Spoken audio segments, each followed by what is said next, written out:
प्रधानमंत्री नरेंद्र मोदी ने एक समाचार एजेंसी को दिए साक्षात्कार में भूमि अधिग्रहण बिल पर विपक्ष द्वारा किए जा रहे भ्रामक प्रचार का करारा जवाब दिया।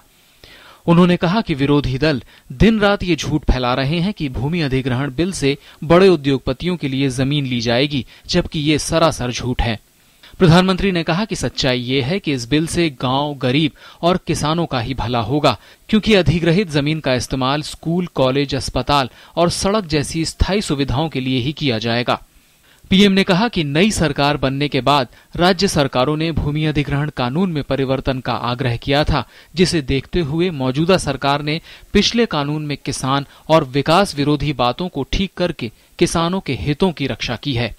प्रधानमंत्री मोदी ने कहा कि उनकी सरकार ने किसान हित में एक पवित्र और ठोस प्रयास किया है। उन्होंने विश्वास व्यक्त किया कि देश का आम नागरिक उनकी सरकार के इस प्रयास के पीछे छिपी मूल भावना को पहचानकर विपक्ष के दुष्प्रचार से मुक्त हो सकेगा।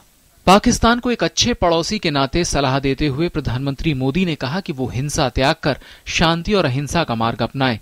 उन्होंने कहा कि हिंसा से किसी को कोई लाभ नहीं होता और ये दोनों देशों के हित में होगा कि वे मिलजुल कर गरीबी के खिलाफ जंग लड़ें।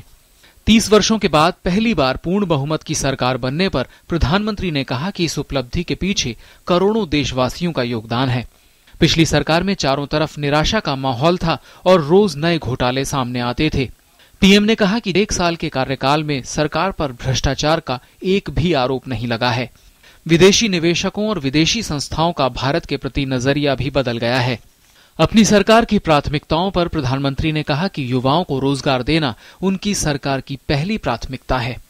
उन्होंने कहा कि कृषि आधारित क्षेत्र में वैल्यू एडिशन हो ताकि किसान को ज्यादा लाभ मिले। हम कच्चे माल के आधार पर उद्योग लगाएं और तैयार सामान दुनिया को भेजें।